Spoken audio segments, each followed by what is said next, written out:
Okay, good evening, everyone, and welcome to Borough Hall. My name is Tanya Cantlow-Cockfield. I'm the Assistant Counsel to Brooklyn Borough President Eric L. Adams. To my left, I have Richard Barrick, who's our Land Use Director, and Eason Guzenfeld, who's the Land Use Coordinator. So there are two items on the agenda this evening. Please note that this hearing is being recorded to comply with the public law for transparency. It will be available for viewing on Borough President Adams' website, brooklyn-usa.org, or on the One Brooklyn channel on YouTube. Again, web viewers may submit timely comments to Ask Eric at brooklynbp.nyc.gov for Borough President Adams' consideration. Please call the first item and let us begin. Calendar item number 170164ZMK 170165ZRK. These applications submitted by 462 Lexington Avenue, LLC, pursuant to Sections 197-C and 201 of the New York City Charter for zoning map and text amendments to change from M12 to R7D, the Park Avenue section of a block bounded by Claremont, Flushing, Park, and Vanderbilt Avenues. Establish a C2-4 district within the rezoning boundary and designate the project area a mandatory inclusionary housing area. Such actions would facilitate the development of an 8-story mixed-use building with approximately 71,725 square feet of zoning floor area in Brooklyn Community District 2.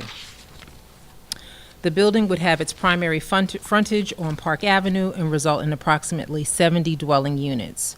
According to MIH Option 1, 25% of the residential floor area, or an estimated 17 units, would be affordable to households earning an average of 60% of the area median income.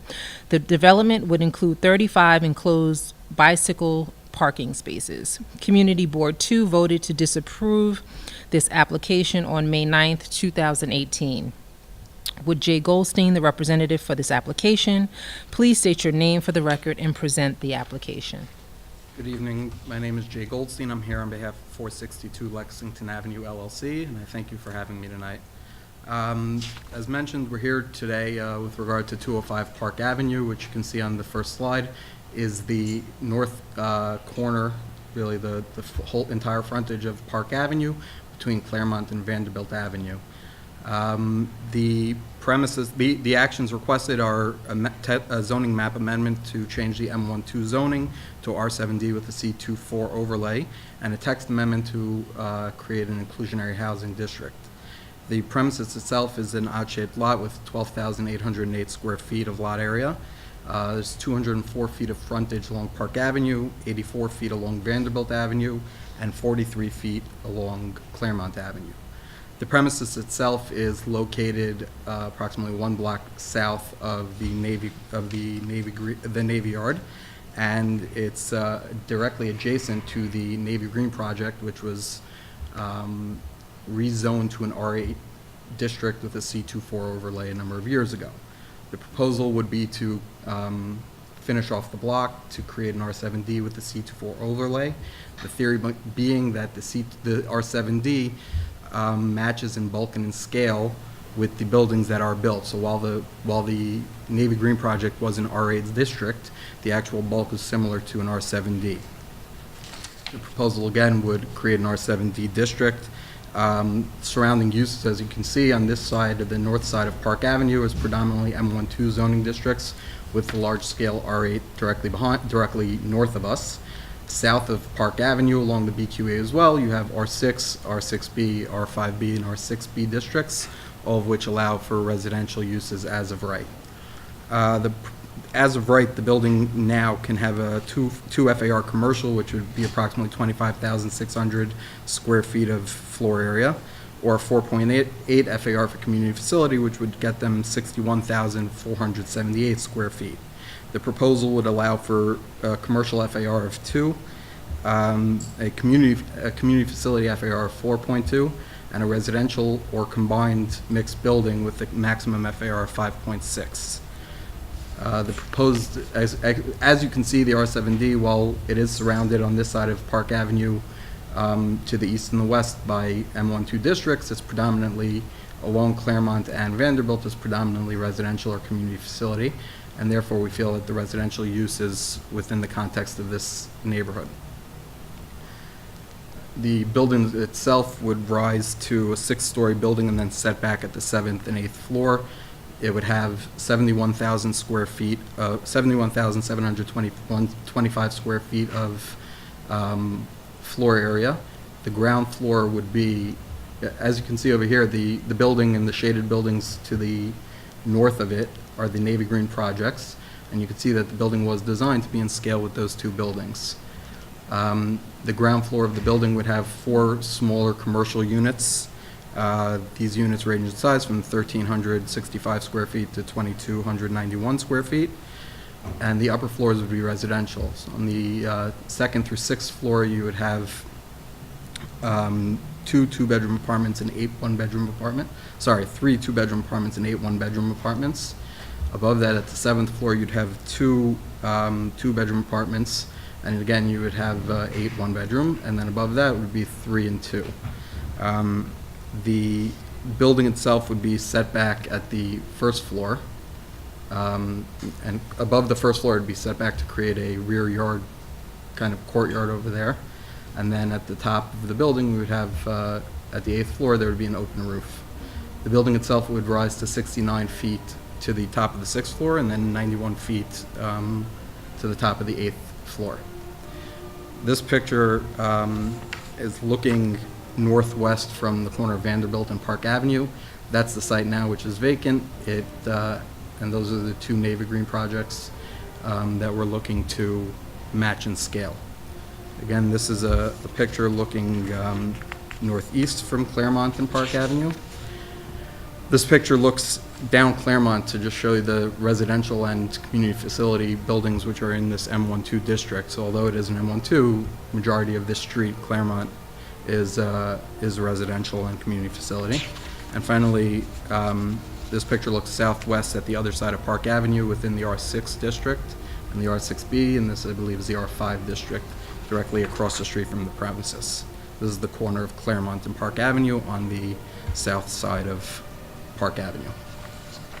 If there are any questions regarding it, sorry, with regards to the MAH option, as you mentioned, we were, after discussion with the council member and reviewing the application, we've opted for option A, which will give 25% MIH to 25% of the building to MIH, with 10% of the building going to 40% AMI, and the remainder of the building being an average of 60% AMI. If you have any questions, I'm happy to answer them. Yeah, actually, we have a few. I'll keep using this like this on. Okay, okay, so the first question actually has 3 parts. Regarding the intended affordable housing units, the first question is, what is the qualifying income range for prospective households based on household size? Second part, what are the anticipated rents based on the number of bedrooms? And the third part would be, what is the distribution of units by bedroom size? So HPD recently came out with their 2018 AMI numbers. So the AMI, 100% AMI for this region of New York is, for a family of 3, is 93,900. The proposed a 3-family at 40%, a 3-person family at 40% AMI would have a income of 37,560. At 60% AMI, it would be 56,340, and at, let's say, 80% AMI, it would be 75,120. As the size of the family gets smaller, the required income actually gets smaller as well. And since we're having a number of 1-bedroom apartments, a single family, a family size of 1 person at 40 AMI would be 29,240, and a family of 2 or a couple would be 33,400 at 40% AMI. But there has to be a range, because you're not going to have that perfect dollar amount lining up. So we're really looking to understand the range that people, the minimum range and maximum range of the income. So it would be between, we anticipate now between the 40% AMI and the 80%. So the range for a family of 1 person would be 29,000 to 58,000. But not meaning that way, meaning for each unit type and each AMI type, there's a range within each. Each unit. In other words, for the one-bedroom unit at 40% AMI, you can't earn more than, but you have to earn at least. So for the one bedroom at 40% AMI, the numbers given was 29,240. And if you're getting a one bedroom at a higher AMI, let's say 80% AMI, your range would be So that 58,480. is the minimum income somebody has to have, but not the maximum for that unit. Correct. I believe correct. I'll have to get back to you on the exact range on that, but I believe that's correct. Then in terms of the rents, the numbers that were given and the numbers again that are shown on the HPD chart, and I can give you a range if there's a range, that a one bedroom at 40% AMI would be $667 a month, and a two bedroom would be $810 a month for 40% AMI. At 80% AMI, a one bedroom would be $1,500 a month, and a two bedroom would be $1,800 a month. So the average being 60%, you'd have a one bedroom at $1,000 and a two bedroom at $1,280. And then in terms of distribution, while the unit count right now shows a distribution of about 12 one-bedroom apartments and 5 two-bedroom apartments, the building that was designed, the floor plate it's an unusual floor plate, and when we start going into the actual design and phase construction, the one-bedroom apartments will probably be combined to larger units, and this is also a function of, over time, the needs have changed, and we think that larger units to have larger families would also be more appropriate. And therefore, while the number of units will change, the distribution will probably be, we're going to aim to do a 50-50 distribution of the unit types, or an equal distribution of the unit types.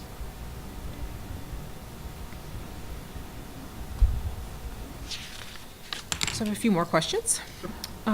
Given community concerns regarding displacement and the prevalence of rent-burdened households, please identify what marketing strategies, such as designating one of the community's affordable housing nonprofits as the affordable housing administering agent, will be used in the tenant selection process in order to ensure the highest level of participation from Community District 2. Would such marketing strategies start off with a financial literacy campaign to assist area residents in becoming lottery eligible? So, while we're still early and we haven't officially signed on, after discussion with the Borough President's office, with the council member, and with Community Board 2, and also after looking at the surrounding community and surrounding area, we've actually started discussions with Impact Brooklyn. Impact Brooklyn represents or operates 40 Vanderbilt, which is this building right here, directly adjacent north of our property. The reason we discussed it, the reason we started speaking to Impact Brooklyn is really because, given the fact that they've worked on this block and they work heavily within this area, we assume that they would have the best resources to really reach out to the community. After discussions with Impact, a number of things came up. Number one is the Impact's focus in addition to affordability would also be for senior housing. So a portion of this would probably try and be, especially the lower band of the income, would try and be marketed to senior housing. Impact's resources, and the reason they're so valuable in this situation, is they have numerous events continuously explaining the lottery system, explaining the process, explaining the applications. They'll have, and they've stated that when the building is going up and when they start the process, they'll have informational meetings. They'll send out mass emailings to the elected officials, mass emailings to their database to explain the project, explain the number of units, and also they'll have informational meetings at local venues to explain the process and help with the application process, explain the eligibility. So we believe that by partnering with them, it'll really tap into a market where we can focus and try and ensure that the most benefit is given to this community district. And I guess the second part about the financial literacy campaign? So that Impact takes What's care of Impact? that. Impact Okay, does their it's the same- informational okay. meetings. Okay. That's a big reason of why we would team up with them. It is Borough President Adams' policy to promote the use of sustainable and renewable energy resources, focused on advancing a sustainable future in Brooklyn. It is also Borough President Adams' policy to promote practices to retain storm water runoff.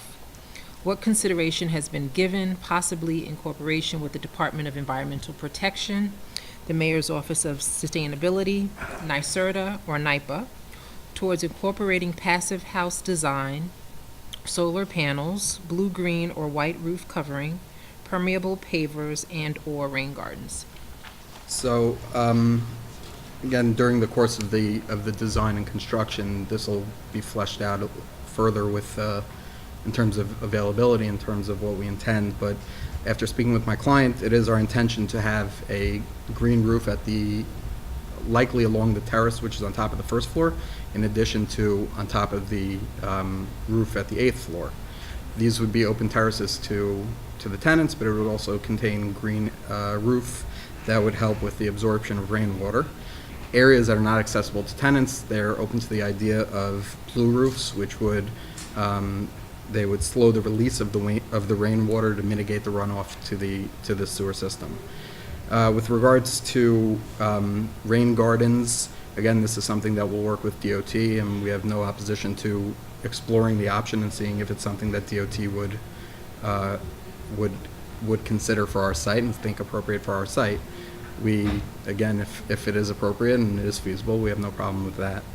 With regard to the actual building, the building will be designed with material to reduce carbon emissions. It'll be fully compliant with the building code with regards to energy efficiency and sustainability.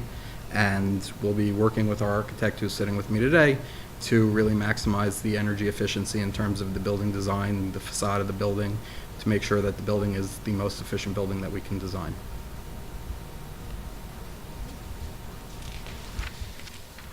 I think we just have one more question. It is Borough President Adams' policy to maximize good quality jobs for Brooklynites. Please outline what steps will be taken to ensure the inclusion and participation of minority and women-owned business enterprises and local business enterprises in the process of construction on this site. So in the process of construction, we have to bid it out to try and find minority-owned businesses, and we're happy to work with the, again, Borough President's office and the Councilwoman's office. With regard to the building itself, though, the commercial spaces at the ground floor were specifically asked to keep, and were specifically designed to remain small commercial spaces. The theory behind it is that these small commercial spaces could be marketed better to small retail, local retail establishments for minority and women-owned businesses. In addition, my client, the primary business of my client is White Glove Care, which is a nursing staffing agency that provides staffing for nurses to low-income housing, low-income families, moderate-income families, to community facilities and to healthcare facilities. So my client's intention is to actually take one of these commercial spaces and occupy it as for their business. And we believe that this will be a benefit to this community because it'll open up easy access to a job placement that creates good jobs with fantastic benefit packages to its employees.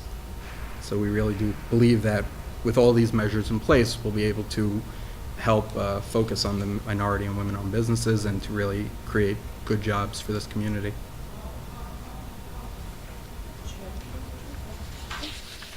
Thank you very much. Okay, calendar item number 1 is closed. Calendar item number 2, 180029 ZMK 180030 ZRK. An application submitted by Quinton Plaza LLC pursuant to Sections 197-C and 201 of the New York City Charter for zoning map and text amendments to change from R5 to R7A portions of 2 blocks fronting Mcdonald Avenue and Quinton Road to establish a C2-4 district within the rezoning boundary and to designate the project area an MIH area. Such actions facilitate the development of an 8-story mixed-use building with approximately 48,180 square feet of zoning floor area in Brooklyn Community District 15.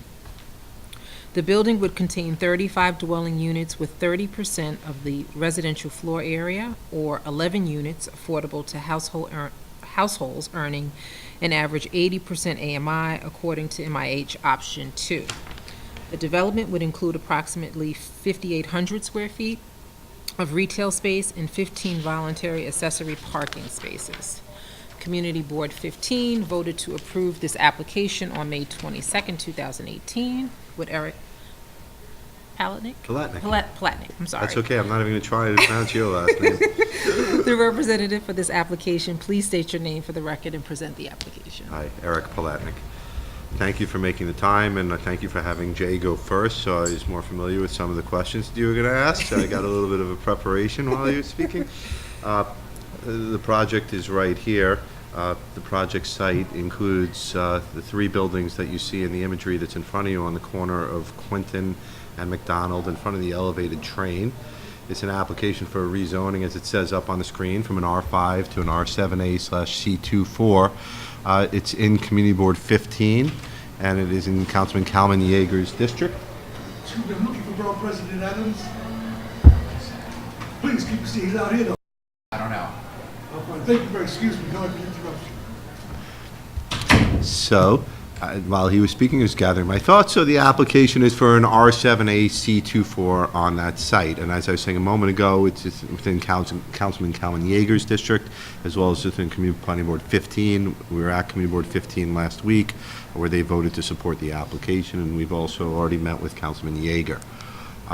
This shows you the zoning map for the proposed rezoning, the left side in the red in the middle. I should have mentioned also that we're in the Ocean Parkway sub-district. As you can see, we're in an R5 district. On the left side shows you the red square, shows you the rezoning area. On the right side shows you what the proposed rezoning would be, with R7A in the middle, the C24 overlay. And just to take you back, so the zoning area would include the site that's highlighted as the site, but also there's an Anderson Windows framing company that's there. We've spoken with the owner of that property. He's supportive of the application, and actually he may even be supplying some of the windows for the application. So it's going to jump ahead to your locally sourced materials. That's one of the things he's spoken to us about. I should also mention that East 2nd Street, which runs parallel with Mcdonald Avenue on the right side of the page, the applicant himself owns the fourth house, not the big one, but the next one, and lives in that house. So the applicant is a local person and lives in the area. This shows you, just again, gives you an idea of what I was speaking about a minute ago, shows you the two different rezoning areas straddling Quinton Road. You've got the development site at the top and what I call the Anderson Windows facility or building next to it. This is just a land use map, which you're familiar with already. Again, we have some more imagery. This gives you some pictures here. What you're seeing is the pictures of the Anderson Windows site. It's called Brooklyn Window and Door Company, and you can see the imagery of that all around. And this just gives you some more imagery of the area. On the bottom left, you have the current condition of Mcdonald Avenue. I call this out because when we spoke with the community board and everybody we've been speaking to in the area, when we've been telling them what we're doing, everybody has said the same thing. Thank God you're doing something nice to Mcdonald Avenue. It has not been nice in our lifetime. And so people were excited at the community board. If you'll speak to the people at the community board, they were very thrilled to see that Mcdonald Avenue is turning a page. It's never really become a bustling manufacturing area. It's really served to local businesses through the years, and a lot of these local businesses have vacated or moved on to other areas. And lots that are vacant, what you're looking at right here, really have never really developed. You can see boats are being stored on them, and they're tremendously underutilized. We gave you this imagery just to show you some buildings in the area, because we recognize that we're asking for an R7A zoning district on Mcdonald, which is R5, and there are not taller buildings right next to us. The theory of the rezoning is, though, that all along Mcdonald Avenue, as well as when you get down to Kings Highways, when you get down to the south as well, you'll see that there are taller buildings scattered around the area, particularly on the corners.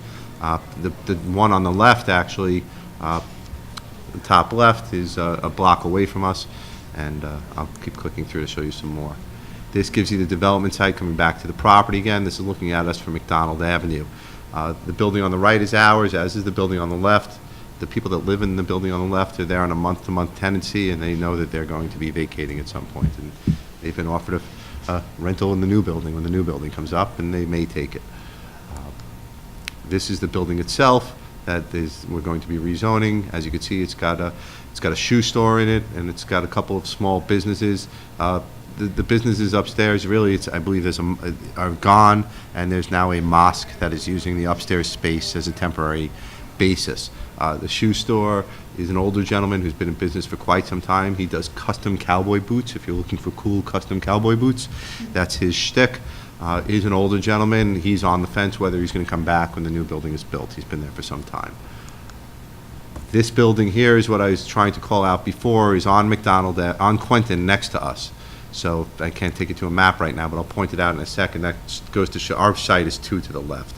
So it just goes to show, this is what I was saying before, that scattered amongst the area around there are taller buildings amongst the R5. And I'll get away from the imagery here. Just to, where it says 44 on the right side of there, that's the building I was just pointing to. Our site, again, is in the middle with the rezoning area. And what this image is showing you is just calling out that all around in the area there are taller buildings. You can see 44, and then the back, 80, 63, and so forth and so on. Now we get to our building. So this is a view of the proposed development. It gives you all the salient information, which is everything that you just called out a moment ago. It shows you what the R7A would facilitate. This doesn't necessarily have to be our building. As we've been moving along, we've been hearing some very good design ideas that might not be as well played out in here as maybe they could be, particularly with respect to balcony placements and things like that, which we could play with. This shows you the idea of the building from Quentin Road. And particularly what I'm trying to show for you here is if you look on the left side, you'll see the railroad column, and you can see that's the elevated railway, that's the elevated rail. On the right side, you see existing 2-story, that's a 2-story building. The area in between that, for the building, our building goes to the right, is a 30-foot open area. And that's been put there both as a requirement under the zoning. You're required to have a 25-foot separation. We also need light between the districts. And what it serves to do is to act as a buffer between the residential district, the R5, and the R7, that allows our building to not tower over the adjoining 2-story residential. So it leaves a 30-foot separation between us and the 2-story residential next door to us. This just gives you, it's going to start to take you through the plans. The proposal includes, this is the cellar level, includes parking for 15 cars at the cellar level. You see at the top right is a car elevator, and the car elevator will be a self-operated. You can operate it yourself. It's going to be fully automated. You push a button, it'll take the car down with you in it, and it'll take you downstairs for 15 parking spaces. Also, if I can call out here, if you look on the right-hand side of the page, you'll see where the parking garage entrance is. You can see the door. And I took you back right now to Quentin. The Quentin elevation of the roadway of the building will not be commercial except for the very corner you can see on the left side, the corner of Mcdonald. The majority of the commercial is going to front Mcdonald Avenue. The Quentin side has been left primarily for the residential component of the development, including the lobby and passageways for the residents, as well as the cars can come in through the garage entrance. And then here you can see that the plan flipped, but that's the car elevator up there.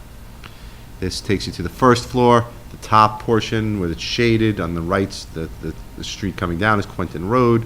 Everything shaded is the residential component that I was speaking about a minute ago.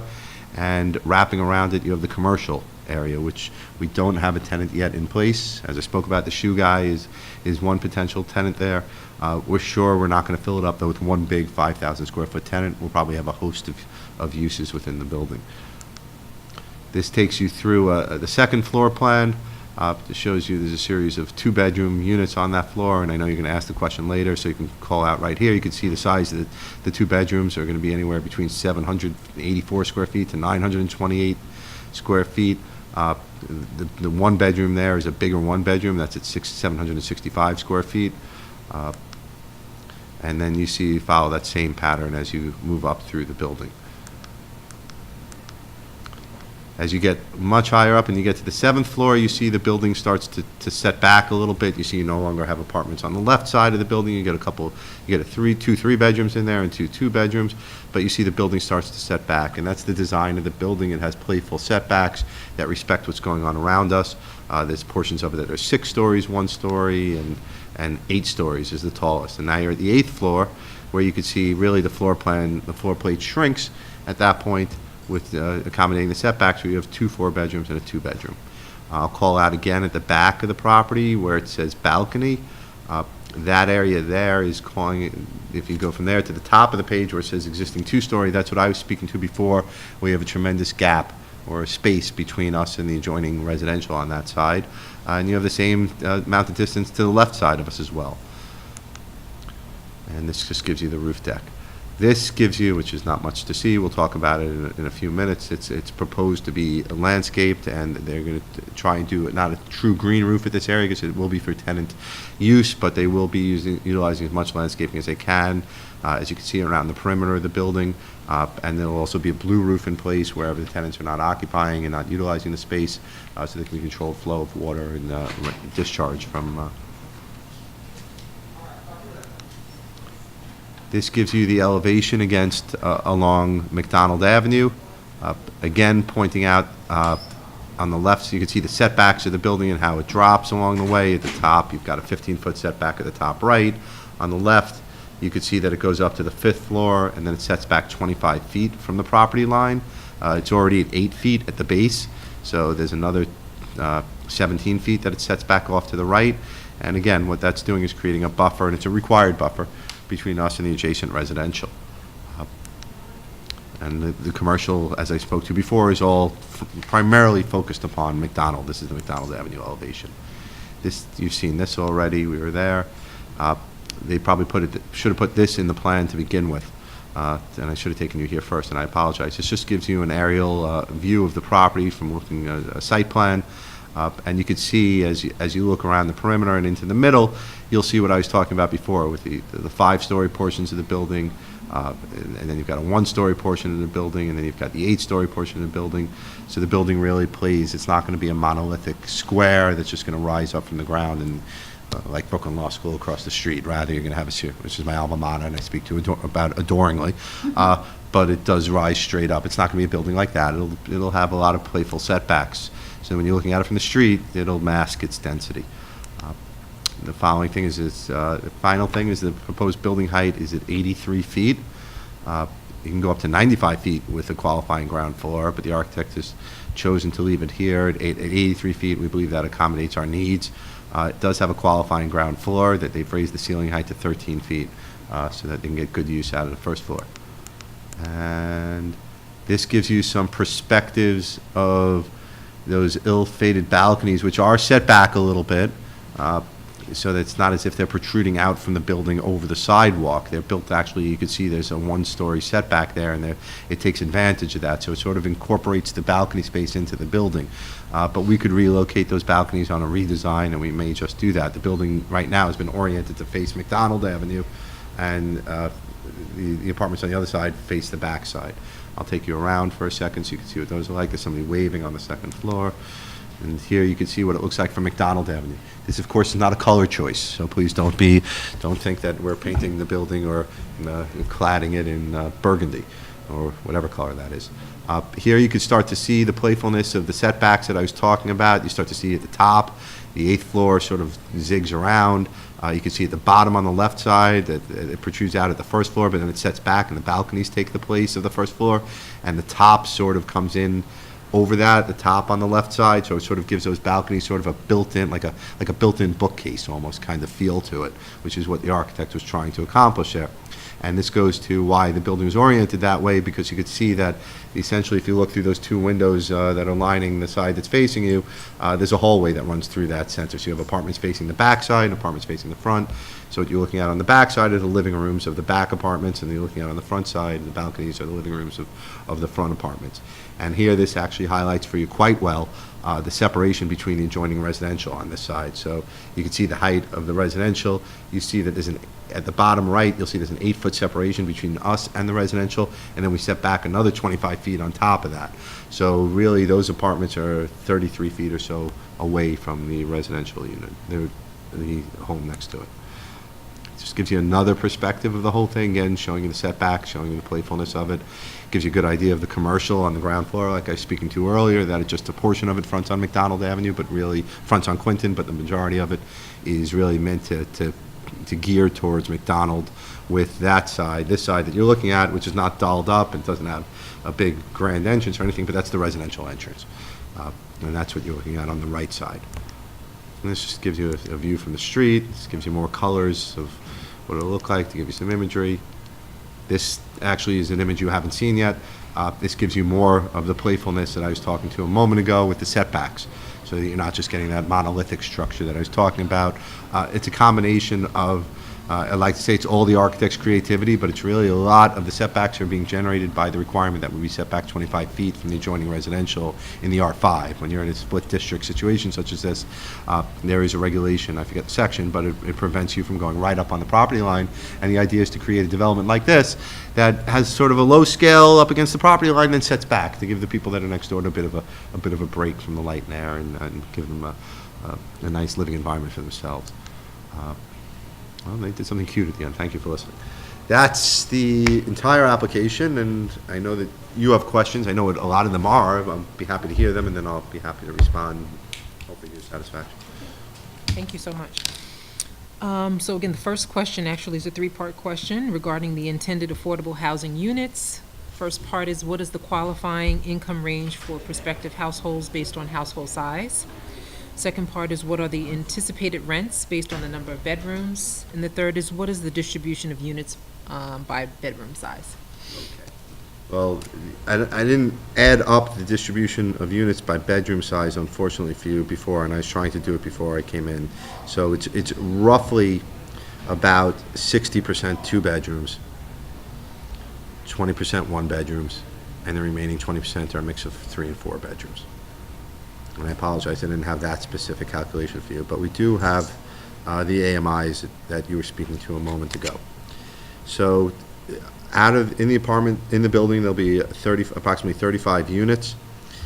Of those 35 units, 11 will be affordable. Of those 11 affordable units, you will have, let me just go to this. Of those 11 affordable units, you'll have a series of, you'll have two bedrooms at 100% AMI, two bedrooms at 80% AMI, two bedrooms at 60% AMI, so that's 5 of the units. You'll have a 3-bedroom, or that's 6 of the units, you'll have a 3-bedroom at 60% AMI, you'll have a 1-bedroom at 80% AMI, you'll have another 1-bedroom at 100% AMI, and you'll have a 3-bedroom at 100% AMI. I will send you a chart, if you'd like, that will quantify all of this for you. To break it down a little bit more, the 1-bedroom that's at 60% of the AMI will have a monthly rent of $1,020 a month. The market rent for a 1-bedroom in that community is $2,857 a month. So it's about $1,800 cheaper for the 1-bedroom and under the affordability paradigm. The 2 bedrooms that are at 60% AMI will be renting for $1,224 a month. The market rate for a 2-bedroom in this market is $3,397. And I know you're going to ask the other question, so I'm going to go to it in this discussion, which is those apartments, and I didn't say it for the 1-bedroom, for the 2 bedrooms that are 60% AMI, the max income for a family of 2 would be $43,000. The max income for a family of 3 would be $48,000, and the max income for a family of 4 would be $54,000. And if you'd like me to keep going, I can keep going through the 3 bedrooms and the various income levels. I started at the lowest, at the 60%. I could bring it up through the 80%. I'll give you an example for the 3-bedroom too, which I didn't do yet. There will be 1 3-bedroom at 100% AMI, and that will be at $2,481 a month. The market rate on a 3-bedroom is $5,130 a month. So even when you start getting up to the 100% AMI, it's still a substantial reduction compared to the market rate. Obviously, the other apartments all fall in between those numbers. And these are all the numbers that are just taken off of HPD's guidelines. These are nothing that we're surprising you with. As far as, I'll let you ask the questions. I'm sorry. I was about to jump to your next question. So the next question is, given community concerns regarding displacement and prevalence of rent burden households, please identify what marketing strategies, such as designating one of this community's affordable housing nonprofits as the affordable housing administering agent, will be used in the tenant selection process in order to ensure the highest level of participation from Community District 15. Would such marketing strategies start off with a financial literacy campaign to assist area residents in becoming lottery eligible? It would, and we want to reach out for help with this. And the reason I say that is because we are in a community board that has not encountered a tremendous amount of affordable housing within their district. It's Community Board 15. So as you move through different communities, I'm sure you've encountered as well. You just heard an application before, I know, where there's been a lot of discussion on the affordability front. When you go to Community Board 15, they haven't encountered it quite as much. We would like to work with your office to be introduced to an affordable provider that you think would be a good fit for this application, because our client has not done an affordable development before. He's very anxious to, they're savvy developers, but we would be looking to you. And to keep going on with your question, well, I'll let you go. I'm sorry, I jumped ahead, but I knew, because I know your questions. It is Borough President Adams' policy to promote the use of sustainable and renewable energy resources focused on advancing a sustainable future in Brooklyn. It is also Borough President's policy to promote practices to retain stormwater runoff. What consideration has been given, possibly in cooperation with the Department of Environmental Protection, the Mayor's Office of Sustainability, NYSERDA or NYPA, towards incorporating passive house design, solar panels, blue-green or white roof covering, permeable pavers, and/or rain gardens? So a couple of things that we would like to be doing. Of course, the bioswales go without question. That's and the blue roof we mentioned before. That's very straightforward, easy thing to do. The architect is looking now for a way to take advantage of the building's location. It does get good southern exposure to portions of the roof, to put some solar panels on the portions of the roof. We don't believe we can generate enough to accommodate the entire building, but he's thinking for the recreational areas we certainly can. So that's another idea. As far as I mentioned before, the rooftop goes, the rooftop is going to be a garden area that's accessible for the residents, but around the perimeter, we are trying to plant a green roof around the perimeter that will absorb any rainwater that comes in. We're also toying with the idea of a garden on the roof for the residents so that they can grow all their own, have a vegetable garden or something to that effect on the roof. We're seeing a tremendous amount of success in that in other parts of the city. People are actually doing it, and restaurants are actually being supplied with the food out of it, and the people want it. People like to garden, so we think that would be a nice thing. We were talking about it, and I think that would be a nice thing to include. With respect to the design of the building, it's not going to be a LEED building. However, we are planning on using very high rating insulation throughout the building to minimize any air exposure, any leaks. The PTAC units are going to be the same thing. There are PTAC units created now that minimize leakage, and the windows, of course, will be double pane thermal windows. But that's the extent. We're not going to be doing a passive house. We would like to, but it's just not for this development. Locally sourced, I should mention one more thing. I'm not sure if that was in this question, the locally sourced labor. Yeah. Okay. That's actually. So, as I mentioned earlier, the windows for one, but everything we're going to try to buy is going to be sold to us from somebody in Brooklyn. The owner of the property is a builder in New York City. They have established relationships with supply houses in New York City and in Brooklyn. They're Brooklyn people. We're going to try and buy as close to home as we can. It makes good sense for us because it lowers the costs. We can negotiate with people in Brooklyn. People in Brooklyn will haggle, and we could also get goods quicker and without as much trucking. So we're happy to use everybody as local as we possibly can.